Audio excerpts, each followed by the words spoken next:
What is a gospel, and how should we read it?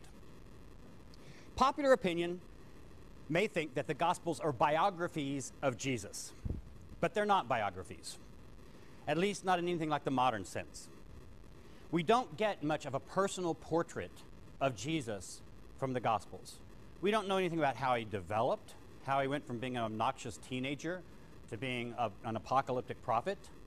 We don't know about his relationship to his parents, his brothers and sisters. We don't know all kinds of things that a modern biography would automatically be expected to tell you. So the Gospels aren't biographies. Somebody has once said, a scholar once called Mark, a passion narrative with an extended introduction. Well, what's a passion narrative? Passion comes from the Latin, passio, which doesn't mean just desire. It could mean that in the ancient world, but it also means suffering. Suffering is what passio means. And so it's the suffering of Jesus that happens at his arrest, his trial, his crucifixion, and then the resurrection. All of that's part of what scholars call the passion narrative. And if you notice, that occupies a huge part of the Gospel of Mark. The Gospel of Mark is our shortest gospel that's in the canon. It's only 16 chapters, and of course the chapters and verse numbers weren't there in the original manuscripts. It was just written. In fact, they didn't even divide up words, and they had very little punctuation. It was just one capital letter after another, which is one of the reasons that ancient people tended to read texts out loud. They didn't read silently to themselves. And one of the reasons is because it was easier to read a text that had no word divisions, that was all capital letters, no punctuation, and wasn't divided up into sentences. It was much easier to read that if you read it out loud to yourself. So that's the way ancient people read.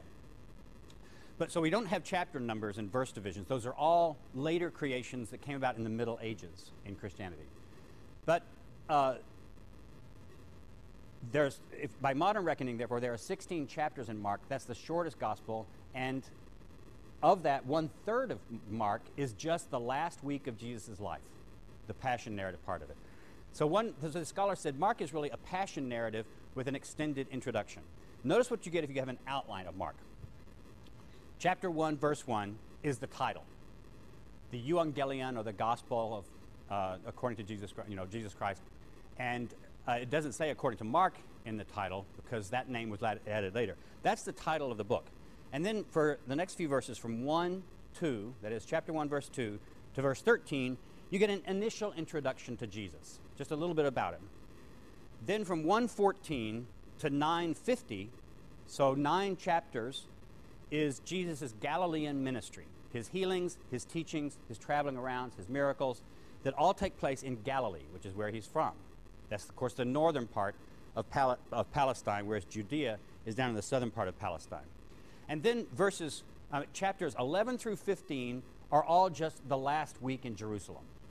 Again, 5 chapters just in his last week. And then chapter 16, 1 through 8, is rumors of the resurrection. Why do I say rumors of the resurrection? Because if you'll notice, in the Gospel of Mark, if Mark ends at chapter 16, verse 8, and there's been some controversy about whether it really is supposed to end there, but in most of your modern editions, it ends at 16:8. If that's true, you don't actually see the resurrected Jesus. He doesn't appear on the stage, so to speak. You only get reports that he has been raised, or one report that he's raised. And then the women are told by this young man who's sitting at the tomb, probably supposed to represent an angel, to go and tell the other disciples that he's raised, and he'll go before them to Galilee. But notice, the women don't tell them. It says the women were afraid and they ran away. So you don't even get many reports about Jesus' resurrection in Mark. You just get the one young man at the tomb telling the women that he's been raised. So a huge bulk of the book tells us about the last week of Jesus' life. And even in the previous 10 chapters of the book, you have Jesus talking about his upcoming crucifixion. So these passion predictions, we call them, that occur in the Gospel. You have several of those in the Gospel of Mark. So there are several references to Jesus' upcoming death that focuses our attention even more on the last part of the book. Is that important? Does that tell us anything about what sort of thing Mark's Gospel is, if it's not a biography?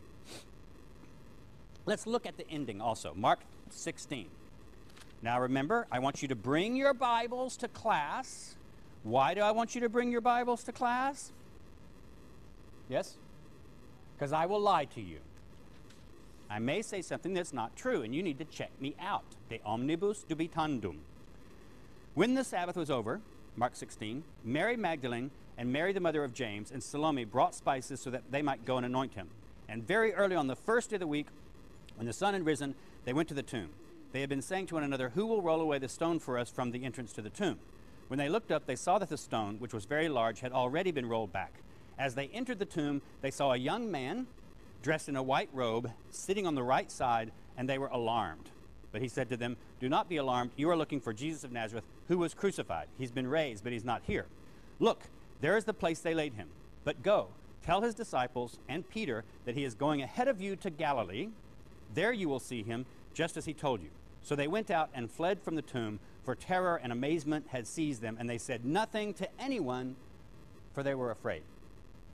Now you'll notice there's, in maybe some of your Bibles, there will be a paragraph under that titled the shorter ending of Mark. All that had been commanded them, they briefly told to those around Peter. Afterward, Jesus himself went through them from east to west, the sacred and imperishable proclamation of eternal salvation. And then you'll notice there's maybe a few paragraphs called by your editors the longer ending of Mark, and it has several verses. I'm not going to bother to read that to you, but if you look at that, the little incidents, several of the incidents in that longer ending of Mark could sound familiar to you if you know the other Gospels, how they end. What scholars now believe is that probably the Gospel of Mark really did end at chapter 16, verse 8. Some people said, well, that's no way to end a book. The women don't tell anything. It just says they were afraid and they ran away. That's it. And even the Greek that it ends in is a very short little sentence that's an odd way to end a book in Greek. So some people, scholars have said, well, maybe that wasn't originally the ending. Maybe Mark was riding along, he got to 16:8, and he fell over and died of a heart attack. Or maybe he left the manuscript out and some mice ate it, the end of it. Because, you know, you roll up a scroll and you just have the leftover parts at the back. Or maybe it got in a fire and burnt. Maybe the last few verses, the last part of the gospel burnt. Obviously, ancient people had the same sense of uneasiness with Mark ending at 16:8, and what you got in that shorter ending and the longer ending were later compositions of scribes, Christian scribes, who thought you can't end Mark's gospel that way, so they made up those other verses, and they put them at the end of the manuscript they were copying. Because remember, before printing presses, all manuscripts had to be made one by somebody sitting down with a quill and ink and a papyrus and just copying it word by word. So other scribes, when copying this over, must have added that on. In fact, that looks very much like the longer ending. It was scribes who knew some events from the other Gospels, and they took some events from Matthew, Luke, and John, and they stuck them into a little paragraph, and they say, well, that must be the way Mark really intended to end his Gospel. In the 20th century, basically, modern scholars have come to pretty much reject most of those theories. And at least we take the Gospel of Mark as ending at 16:8, even intentionally. But if you do that, then you still have to explain why end a gospel this way. It's not a normal way to end a book, and it's not the way the other gospels end at all. So the very ending of Mark is one of the problems of the text that scholars feel like we have to deal with. This all demonstrates, though, that scholars don't read the Gospels as biographies or as even straightforward accounts of events. Last time I tried to show you how you can't take the book of Acts and Paul's letters as simply being a historical description of what happened, because each of these documents had agendas. These authors had points they wanted to get across. We learned to read these Gospels in the 20th century by using the method of historical criticism. The criticism part of that doesn't mean necessarily being critical of it, that is criticizing the text. It just means reading it with critical eyes, with questioning eyes, with, if you were, doubting eyes in some cases. But what we do is we read these texts not for what they tell us about the events in the past, although you can read this, but we actually read the text as if they were intentional documents written by authors who had points they wanted to make, and they tell the story the way they tell the story because they have a message. The important thing is not what really happened or what lies behind the text for modern scholars most of the time, unless you're doing historical Jesus research, and I'll lecture about that at one period and later. But most of the time we're saying, what did Mark, as an author, want to do? And therefore we say, why would he end the gospel this way if he did that? Now notice, this historical critical method, which is what I'm teaching you in this class, is somewhat different from several other ways of reading text. And I'm not implying by this that historical critical method is the correct method or will give you the correct meaning of the text. I believe that it's perfectly legitimate for Christians, for example, to read these texts to get something religious out of the text for their lives. For personal guidance, for doctrine, for images of Jesus, to help their relationship to God, whatever. That's a perfectly legitimate way, in my view, to read a text, to read it theologically. But a theological reading of the text is not the same thing as a historical critical reading of the text. The historian is what I'm playing my role here in this class. I don't care whether these texts have anything theological to say to you or to me personally. What I care about is what kind of theological message was this original writer intending to give, and to whom was he intending to give it. So the theological way to reading is one way, perfectly fine way, but it's not the historical critical reading necessarily. There are also literary ways of reading these texts, and this has been a very common thing in English departments for people to write an account of the Gospel of Mark. It's been a particularly significant gospel for modern literary people to retell or talk about the Gospel of Mark, do a literary reading of it. And there they're looking for things like the plot of it, the way it accomplishes its story. Are there figures and characters? And what kind of thing does this character represent? Or what kind of thing does this event represent symbolically or literarily? So just as you know how to do a literary reading of a novel, some modern scholars will do a literary reading of the Gospels. It's a perfectly legitimate way to read the Gospels. It's just not the one that I'm going to concentrate on in this class. And there are many others. You could say, I'm going to do a deconstructionist, post-structuralist reading of Mark. And they have been done. You can go buy books that have done it. You can do a structuralist reading of Mark, and those are the dullest ones of all. So there are lots of different ways to read these texts, and I'm going to teach you the historical critical reading, which means certain things. It means we're not going to read the Gospel of Mark through the lens of Matthew, Luke, or John. We're going to take Mark's own gospel as standing on its own. So we're not going to rush off to another gospel or to Acts or the letters of Paul to provide an interpretive clue for how to read Mark. We're going to read Mark as Mark by itself. And that's one of the fundamental rules of historical criticism is don't harmonize different texts in the Bible. Take them each individually. Another one is you have to avoid anachronism. That is, you can't attribute a meaning to the text of Mark that doesn't make sense in the first century in his own context. For example, if you're a Christian, you're going to read some of the Psalms in the Hebrew Bible as being about Jesus, probably. Most Christians do. So when the psalmist says, "The Lord said to my Lord, sit at my right hand and I'll make your enemies your footstool," Christians have traditionally said the first Lord there is God and the second Lord is Jesus. And this is an Old Testament reference to God the Father and God the Son. And this is a Christological psalm. That's a theological way of reading the psalm. It doesn't pass the test of historical criticism because historians will point out, look, the original psalmist didn't know anything about Jesus. He wasn't prophesying about Jesus personally. He was talking probably to the Davidic king. The psalms meant to talk to David or to David's descendants who sit on the throne of Judah. So anachronism has to be avoided in historical critical readings. And there are several other kinds of clues that you're doing a historical reading rather than a theological reading or a literary reading, and you'll pick up on those as we go through the class. In fact, in your sections, not this time, but next time, you will actually talk about how to write an exegesis paper, because you'll all be writing one, and your section leaders will lead you through this method and try to get you to see how it's done. If we're going to do that, though, let's imagine what kind of community this ancient guy we're going to call Mark. We're going to continue to call him Mark, even though we don't believe that it was the historical John Mark who wrote the gospel. But for convenience sake, we just call him the gospel writers Matthew, Mark, Luke, and John, for convenience sake. So what did Mark want to do with this text? Who did he want to do it with? What kind of historical context do we imagine? And first immediately we see a bunch of problems with this text. There's first the problem, one of the most famous problems of the messianic secret. This is when, over and over again in Mark, and it happens sometimes in the other Gospels, but it happens more in Mark than a lot of other places.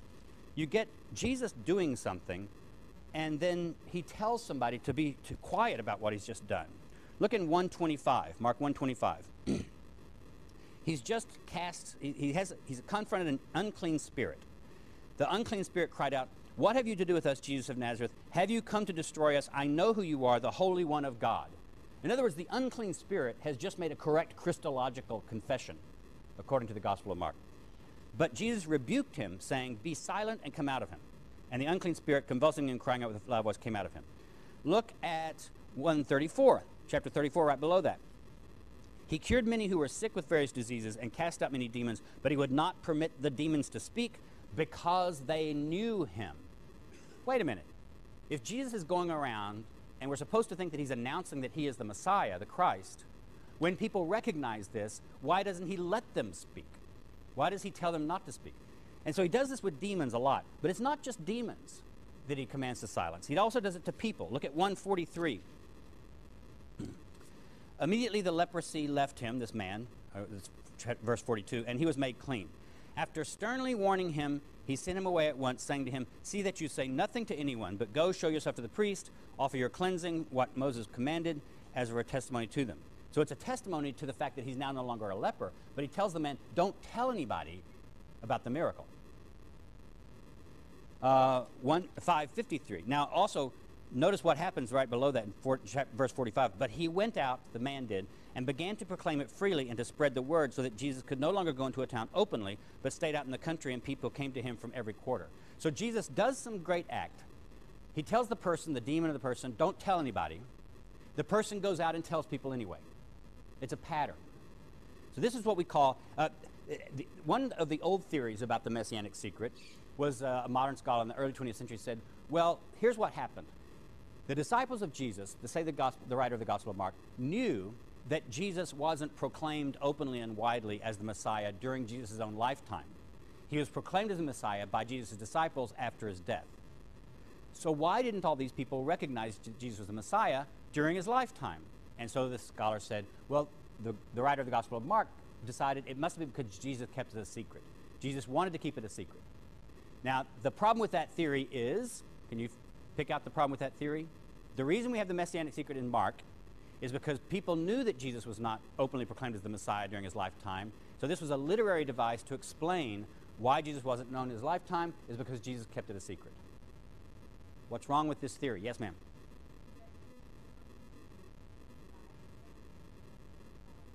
There's one place where he does say, go tell the binding of the strong man. Other problems with the theory. The people tell anyway. So it doesn't explain that Jesus wasn't proclaimed as Messiah, because all the people he tells to be quiet go and proclaim him anyway. And it just says his fame spread. So there have been a lot of other theories about this whole Messianic secret. What does it mean? Why does he tell people to be quiet? What is it that he wants them to keep quiet? And why do they go tell about him anyway? What does that mean for the story? That's the first problem. The second problem, the problem of misunderstanding. Look at Mark 2:16. When the scribes of the Pharisees saw that he was eating with sinners and tax collectors, they said to his disciples, "Why does he eat with tax collectors and sinners?" When Jesus heard this, he said to them, "Those who are well..." Is that what I want to read? Well, okay. Look at 15:34. I think I can make this point better with a couple of other texts. This point is that, the point I'm making is that people tend to misunderstand Jesus, his sayings, and often events. At 3 o'clock, Jesus cried out with a loud voice, this is when he's crucified, "Eloi, Eloi, lema sabachthani," which means, it's Aramaic, it means, my God, why have you forsaken me?" When some of the bystanders heard it, they said, "Listen, he's calling for Elijah." Well, he's not calling for Elijah. It's just that the word, the Aramaic word Eloi, Eloi, sounds like the name Elijah. So people standing around misunderstand things that are happening. But it's not just people standing around. The disciples, in Mark, the disciples themselves, the people who are closest to Jesus, are the ones who get it wrong the most. I hope you noticed this when you were reading this text before class, is that repeatedly Jesus has to explain things to Peter and James and John, his closest disciples. 4:41. He said to them, "Why are you afraid? Have you still no faith?" In other words, they've already seen him do all kinds of miracles by this point in Mark. And they were filled with great awe and said to one another, "Who then is this, that even the wind and the sea obey him?" Well, we're the readers. We're going, you learned that in the first verse. Son of God? All the way through here, Jesus has been telling people what he is, or at least demons have and other people, and people have been confessing. And yet the disciples don't understand. 6:52. Now notice, my point about this is not to say that historically Jesus' disciples actually didn't understand. We're not looking for what happened. What we're looking for is the narrative structure. What kind of story the author tells, and why does he tell it this way? 652. Start reading at 51. Then he got out of the boat. This is when Jesus is, doing another kind of sea miracle. He got out into the boat with them, and the wind ceased, and they were utterly astounded, for they did not understand about the loaves, but their hearts were hardened. In other words, Jesus had multiplied loaves and fishes in a previous scene. They should have picked up on that he's somehow special. Somehow they didn't understand what's special about Jesus. It goes all the way, 7:18. 8, 6, 17 through 21, over and over again. Just when you're studying Mark, go through and mark the different times when somebody gets it wrong, even when they should not have gotten it wrong. There are people who recognize him. The first person who recognizes Jesus in the Gospel of Mark is you, because the very first verse announces the beginning of the good news, euangelion in Greek, meaning just good announcement, good news, of Jesus Christ, the Son of God. Now, some manuscripts don't have that verse quite like that, but if that's the original wording of that verse, you have been told from the very first verse that Jesus is the Son of God. It's not a mystery to you, the reader. That's part of the fun of the gospel. Mark and John both play with this. They let you, the reader, in on certain kinds of jokes and puzzles that the people in the story don't get. So that's one of the things that Mark is doing, is letting you in on some things. But still, it's very difficult for us to figure out this whole messianic secret thing and this lack of understanding, even though we've been known the secret. And the last person to know who Jesus is and to recognize him and not to misunderstand is the centurion at the cross in 1539. The Roman centurion, when Jesus dies, says this, and now I'll do it the way the greatest story ever told, the movie. This scene is played by John Wayne. He's the Roman centurion. And you don't really see John Wayne clearly. You just see his shadow with the sun coming in, and Jesus has just died on the cross, and then you hear this over voice, surely this was the Son of God. My John Wayne imitation for you.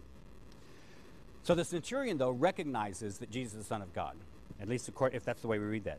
The other people who recognize Jesus and understand are demons. At least they recognize him.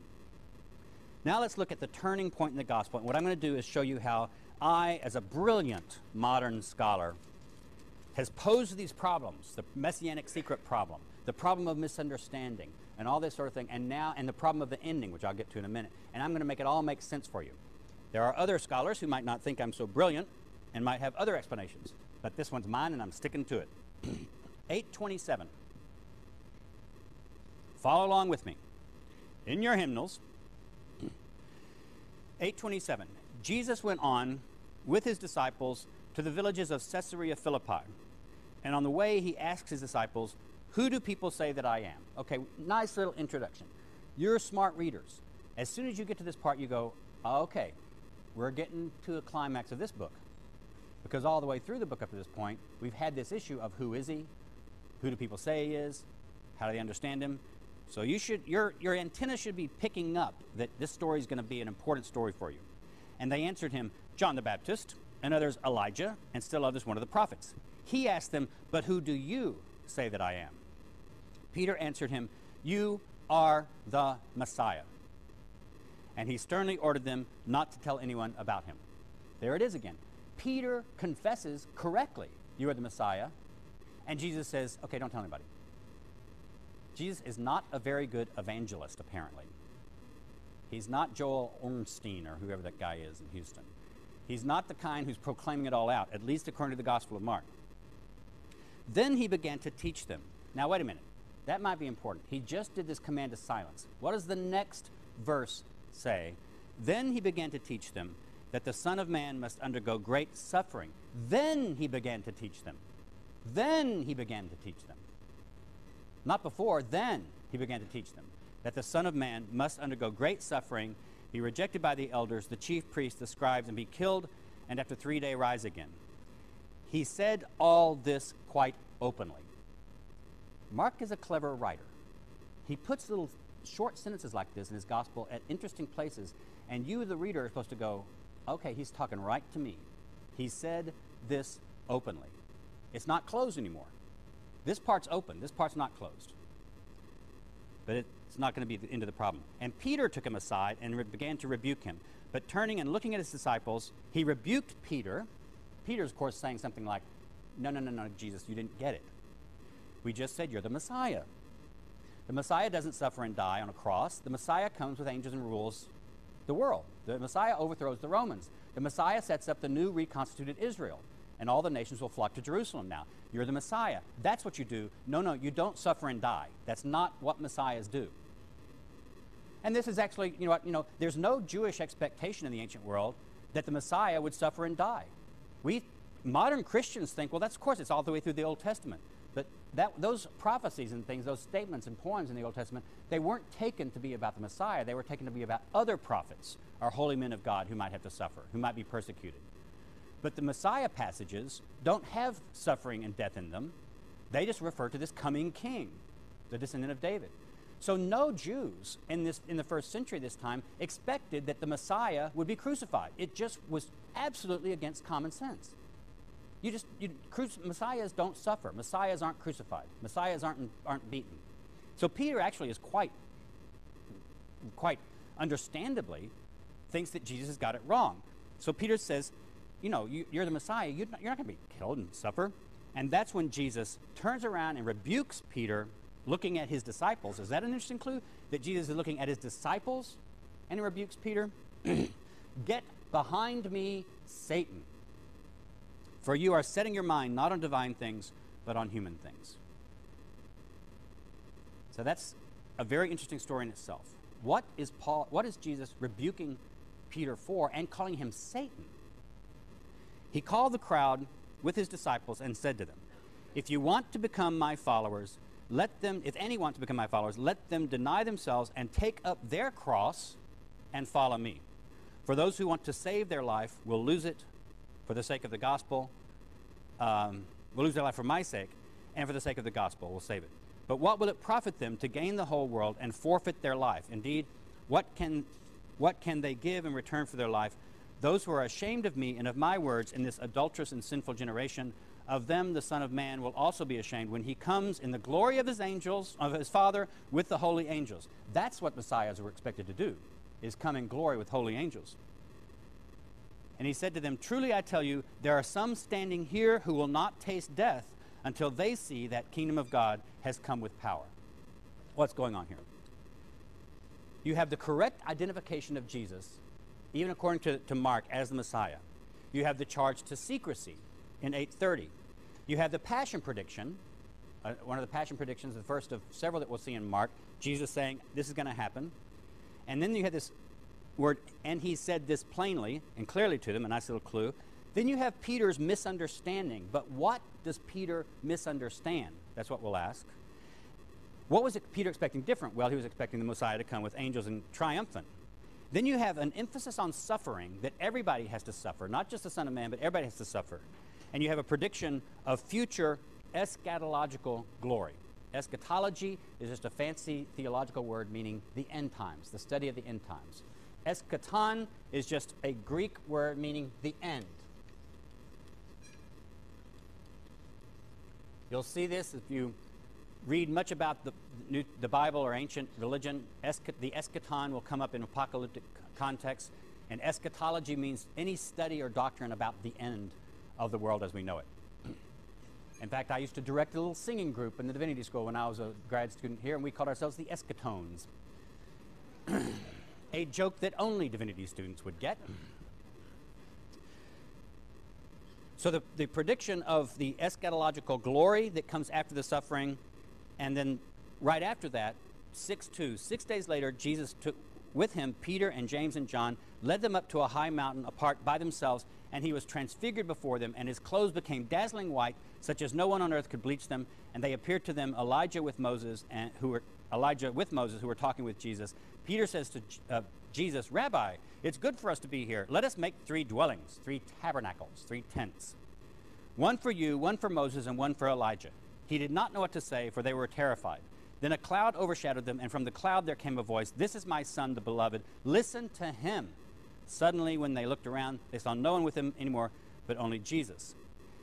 The next verse. And they were coming down the mountain. As they were coming, he ordered them to tell no one what they had seen. Again, that secrecy motif.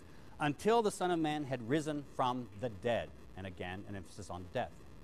What's going on with all this? What's going on is that Mark is trying to make an important point, maybe even to his fellow believers at the time. Apparently, what Peter doesn't understand about Jesus is that Jesus has to suffer and has to die. And if that causes a redefinition of Peter's notion of what a Messiah is, so be it. Peter needs to work with a redefined notion of the Christ, the Messiah, if he doesn't include the necessity of suffering in that notion. Let's imagine the context for this kind of message. The rapid fire style of Mark is one of the, if you notice, did you notice how many times immediately is used, the word immediately? The writer of the Gospel of Mark needed a good Yale College editor or a writing tutor because it's kind of a rapid fire. It's not written in very good Greek style either. It's rapid fire. He says, immediately this happened, then immediately this happened, then immediately this happened. You get the idea reading the Gospel of Mark that the narrative is pulling you along, is shoving you along, is rushing you along. That's actually part of, I think, this apocalyptic style of Mark, because the Gospel of Mark is also apocalyptic in its message.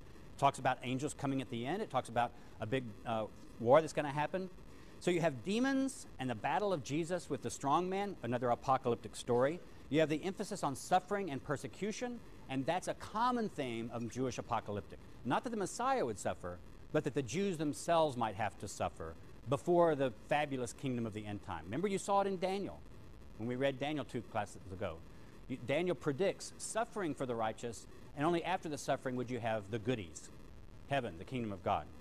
Now we'll look at Mark 13, and we're going to analyze it pretty carefully, because, again, some of these things will come into play. The basic message I'm saying is that people misunderstand about Jesus is they misunderstand the necessity of suffering that must be there before you, it must precede glory. Yes, God promises them glory. They're going to be glorified in the end. They're going to win in the end. But they have to go through a period of suffering. Jesus is the first one who does this. He accepts suffering and death before he himself is glorified, but the glory will come. It has to be preceded by suffering. But Jesus also in Mark tells the disciples over and over again, you also will have to suffer first, but if you endure, you will experience glory also. Look at Mark 13. As he came out of the temple, one of his disciples said to him, look, teacher, what large stones and what large buildings. And Jesus asked him, do you see these great buildings? Not one stone will be left here upon another. All will be thrown down. So he's predicting the destruction of the temple in Jerusalem. When he was sitting on the Mount of Olives opposite the temple, Peter, James, John, and Andrew asked him privately, tell us, when will this be, and what will be the sign that all these things are to be accomplished? Then Jesus began to say to them, beware that no one leads you astray. Many will come in my name and say, I am he, and they will lead many astray. So, false prophets. Jesus predicts there'll be false prophets, maybe even false messiahs, although he doesn't use that term here in Mark. It will occur in other places. When you hear of wars and rumors of wars, do not be alarmed. This must take place, but the end is still to come. So just when times are bad and there are wars, that's not necessarily the end yet. You've got to have a few of those. For nation will rise against nation, kingdom against kingdom. There will be earthquakes in various places, famines, but it is the beginning of the birth pangs. As for yourself, beware, for they will hand you over to councils. You will be beaten in synagogues. Again, this theme of suffering. So you have all these terrible cosmic events, terrible wars and disasters, earthquakes and all that sort of thing. But also, he says, you're going to have to suffer. They're going to hand you over for persecution. In 13:10, and the good news must first be proclaimed to all nations. So Jesus is predicting that before the end comes, his message, the gospel message, will be proclaimed all around. And even though you have worse things happening, 13:12, brother will betray brother to death, a father his child, and children will rise against parents and have them put to death. And you will be hated by all because of my name, but the one who endures to the end will be saved. In other words, familial divisions even. The households will be torn apart by the suffering, by the conflict. And then 13:14, but when you see the desolating sacrilege set up where it ought not to be, now here's one of those little phrases, let the reader understand. The author is giving you a very, very clear clue that this is when you really better be paying attention. Let the reader understand. When you see the desolating sacrilege set up where it ought not to be. Have we heard that before? The abomination of desolation is the King James English translation of it. The desolating sacrilege is often where it's translated in more modern Bibles. It all refers to the same language. Where have we heard about the abomination of desolation being set up where it ought not to be set up before? Daniel. The words come right out of Daniel. They occur of course, Daniel was written in a combination of Hebrew and Aramaic, and this is in Greek, but this is the Greek translation. You have it in Daniel 9:27, Daniel 11:31, and Daniel 12:11. So this Jesus has read his Daniel. And then you have warnings and woes, verses 15 through 13. So you have all this stuff. But now, what happens after that? The one who on the housetop must not go down into the house to take anything away. The one in the field must not turn back to get a coat. Woe to those who are pregnant, to those who are nursing infants in those days. Pray that it may not be in winter, for in those days there will be suffering, such as not been from the beginning of creation, that God and never will be. And if the Lord had not cut short those days, no one would be saved. Now notice, we're not getting any more historical events here. We're not getting any more stuff happening, except right then he says, if anyone says to you, look, here's the Messiah, or look, there he is, do not believe it. False messiahs, false prophets, so there's more false messiahs than false prophets.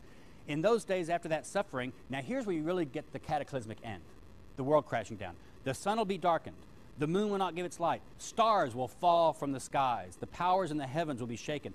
Then you will see the Son of Man coming in clouds with great glory and power. Then he will send out the angels and gather his elect from the four winds, from the ends of the earth to the ends of heaven.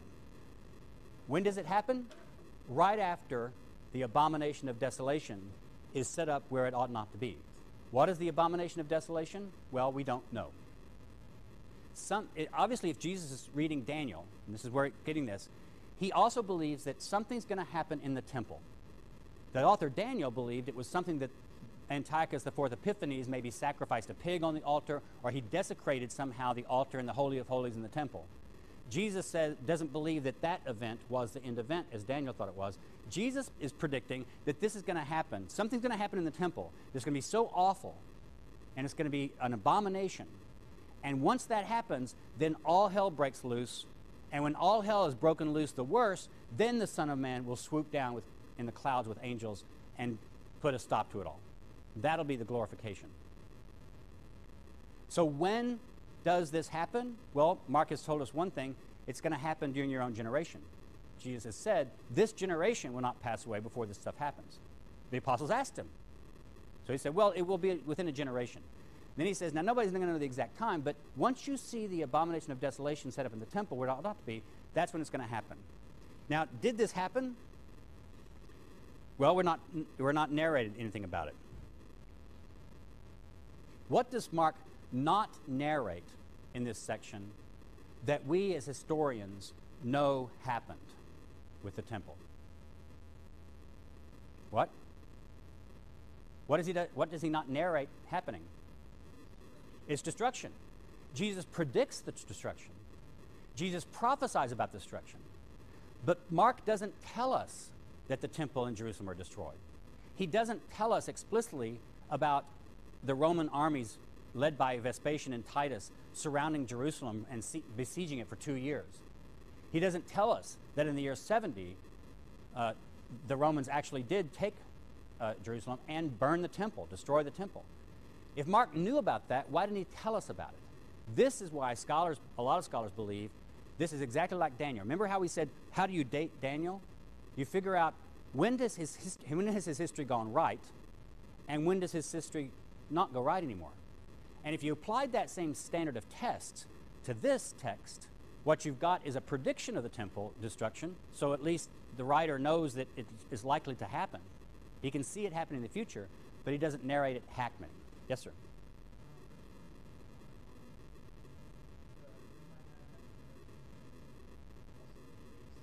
Yes. Conservatives, conservative Christians know that more than one generation has happened since that time. Many, many, many generations. They've taken the Greek word translated here as generation, which I think is the right translation. And they say, well, if you can take that to mean race of people. And of course, what race would they then be referring to? the Jews. And so conservative Christians who believe this has to be an accurate prediction of something that's going to happen in our future also translate that as race, or say the generation doesn't refer to a generation of time of 40 years or so. It means the race of the Jews. As long as there are Jews in existence, then this thing can still go on and hasn't happened yet. So that explains the translation. Quite frankly, I think the translation is just wrong. Because it seems to me that what Mark's intention is to put some kind of time limit on this. He's trying to get his readers to see a time. Well, if you just say the race of the Jews, then that doesn't give you any sense of time. Do you have a question? Okay, so where are we now? I think what's going on is this. Let's just imagine this happening. 16:1 through 8 I've already read. And what happens in 16:1 through 8? The women are told that Jesus has been raised from the dead, as Jesus predicted he would be. And the young man tells the women, go tell his disciples that he will go before them to Galilee. Go meet him in Galilee. And in fact, earlier in Mark, in one of these sort of passion predictions, Jesus had told the disciples, once I'm dead, and I will go before you to Galilee, implying that they're supposed to follow him to Galilee. But then 16:8 ends. One possible reconstruction for all this, and this is just an interpretation put out by some scholars, accepted by some, rejected by a whole lot of others. What if Mark himself is writing right before the year 70? He knows, maybe he's even writing in Galilee himself, or in some place close to Galilee. And he knows the Roman army went through Galilee first in the years 66 and 68 and destroyed lots of stuff, and they won their battles against the Jews in Galilee first. And they run through Galilee on their way to Jerusalem.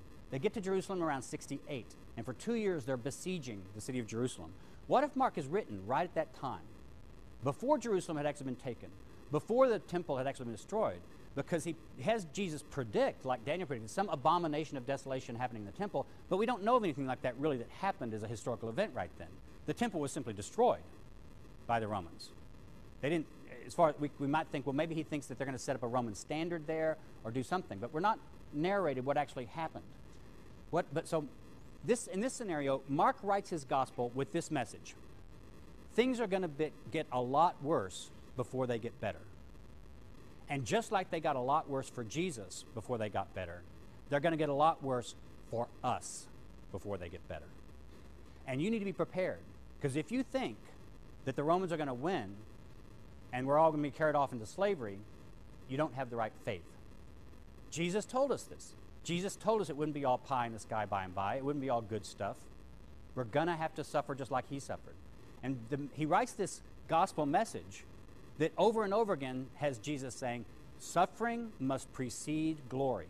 Suffering must precede glory. He even has Jesus predict around the time when all this will happen. When you see Jerusalem, says, if Jerusalem is surrounded by Roman armies who are pagans, you can pretty well guess that something's going to happen. So I believe that the Gospel of Mark may have been written right before 70 or right around 70, but the destruction of the temple has not sunk into consciousness yet or is not known to happen. And maybe even Mark himself and his disciples are themselves in Galilee. Maybe this is why he says we're supposed to be in Galilee waiting for Jesus, and then he will appear to us. When all is worse, when it just seems like everything couldn't get worse, I tell you, he's going to come in on the clouds, and he'll destroy the Romans, and he'll set up the kingdom of God. If he's doing this, it makes a lot of sense for the document also ending where it ends. It says, tell them to go to Galilee and wait. And Jesus goes to Galilee to meet them. In a sense, Mark's telling his readers, all we have to do is stay here, and he'll come for us. That's one historical reading of the Gospel of Mark that places it in one not provable time. Some scholars believe Mark was written in Rome. Some people believe it was written after 70. I would say if Mark was written after 70, very long after 70, I would clearly expect him to narrate the destruction of Jerusalem and the destruction of the temple as Luke does. When you read Luke, who used Mark as one of his sources, you'll notice that the writer of the Gospel of Luke uses this passage out of Mark and he edits it to add in the destruction of the temple before Jesus comes back. The reason? Because the writer of Luke knew that the temple had been destroyed. Why doesn't Mark tell about it? Because he doesn't know yet that it's been destroyed.